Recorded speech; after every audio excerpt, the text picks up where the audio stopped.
girl KiVonShe, and welcome back to my channel. If you are new here, definitely subscribe. Before you do anything, I want you to like, and again, if you're new, subscribe, and just go ahead and share this video and all of my videos basically.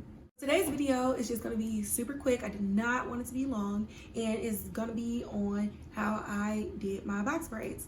The reason I wanted to do this video is, one, every time people see me in my braids and they be like, oh, who did your hair? And I tell them I did it, they be like, oh, for real? Like, I guess people don't know how to do hair anymore. So I am 31 years old, and I've been doing my own hair since I was 6. Like, legit, my mom started watching me do my own hair after practicing on doll heads. And when I was 11, she trusted me to do my little sister hair, and I would do her hair, my auntie's hair, all types of stuff. So if we talk about from 6 years old, I've been doing hair for 25 years. The second reason I wanted to do it, because a lot of people ask me to do hair videos. I'm gonna be real, I don't really like doing hair videos because when you're doing it on yourself, like, it's super tedious, and a lot of times, like, I just want to sit in front of the TV and watch Netflix, got my water and got my snacks, and I just want to do it. So I wouldn't even think to pop out a camera. However, this time I purposefully said I'm going to show just a couple of the braids that I do and just kind of talk through how I did a couple of them. If you look at the top of my head, if you can tell, like, you don't see the traditional knot that you would see on a box braid, and that's because these are knotless box braids. However, there are parts of my hair, especially in the very back, that are the traditional box braid method, which I still did the feed-in method with them to get them to be this long, but that's only because those parts of the hair were either 1.5 inches, about 1 inch or less. And that's mainly because in October, I had a tapered haircut and I didn't have any hair on the sides or the back. I didn't even have baby hair. Like, I had it all cut off at the barbershop. So some of the braids in my head are traditional, but the majority of them are the knotless method. If you want to just see, like, real quick, like, how I did these braids, then keep on watching.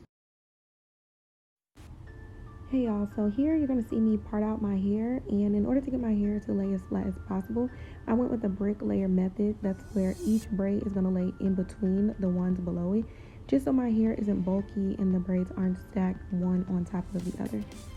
Next, I'm going to go ahead and in with my jam. This one's really good for natural hair, and I'm going to put it on my scalp as well as the base of the braid for a hold, and also it just really feels good to kind of like grease my scalp with it. Now I'm going to go in with my hair, and I'm sectioning it out in 4 sections. The first piece is going to be the smallest, and then the second one is going to be a little bit bigger, and then the third and fourth piece I made the same size, just so my braid is the same thickness and width all the way down. And now we're going to go into the knotless method. You want to start off like a traditional braid on your own hair, and you want to make 3 passes. That's going to be the first complete pass of your braid.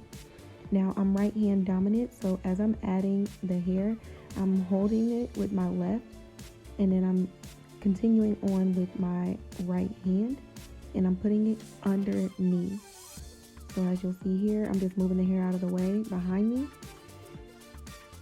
And then I'm going to go ahead and just put it underneath and connect both of those strands with 2 of the other strands, and continuing with that same braiding pattern all the way through.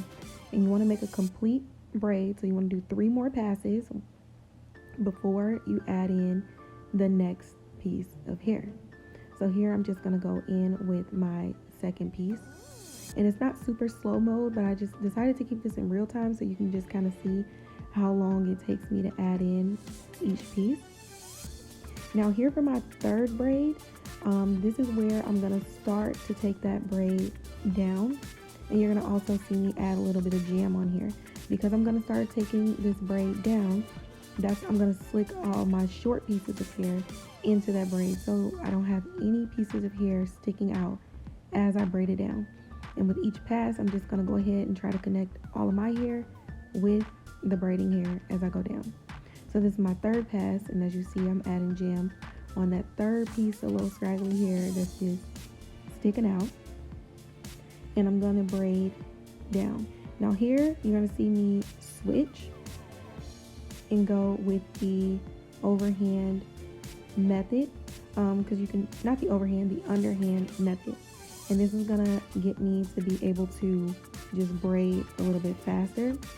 So right now, I'm just still adding a little bit of jam and braiding it down.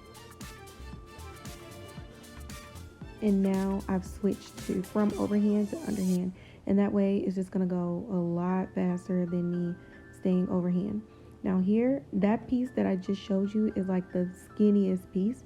And so at this point is where I'm gonna go and add that fourth piece of hair.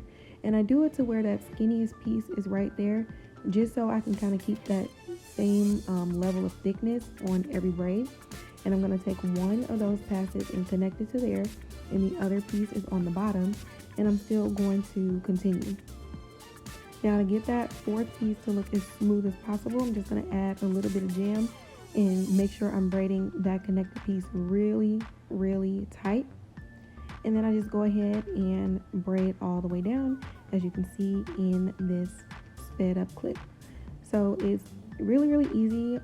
If you know how to do a feed in, then doing knotless braids is very easy, because the whole purpose is, if you don't know how to connect braiding hair to your own hair, is to just start with your own hair and then just feed in the extra hair. You can do this on yourself. It's a really good method for children. It's just really good all the way around. And to me, I feel like it's the second easiest way to do braids, next to the rubber band method. Again, super beginner friendly. I will do more videos in the future, just to kind of give you a super in-depth on the different ways to do box braids for those of you at home during the pandemic who want to see how to start doing their own box braids at home. And this is just a zoomed in version. As you can see, it looks like the braids are coming directly from the scalp, and it's basically all a knotless box braid is. So super easy. So that's gonna be it for today's video. I hope that you learned something. In the future, I'm definitely gonna do more beginner friendly hair videos and just hair tutorials and wig stuff like that, just to help people out, because I know a lot of people are at home. So now people do have more time to actually learn how to do their own hair, because I'm a big fan of doing my own hair, especially braids that take this long. Because if I'm gonna go to somebody's house and they're gonna be taking breaks, like, I'd rather just do my own hair and then take my own breaks in the comfort of my own home around my things. And that's really the driving factor on why I do my hair. Because trust me, the time is why your girl don't do it that often. But I'm gonna get back more into it just so I can help the people out. So again, that is it for today's video. Why don't you just go ahead and watch more of my videos, and also don't forget to like, subscribe, hit the notification bell, and share this video to anybody you think might be interested. And I'm out.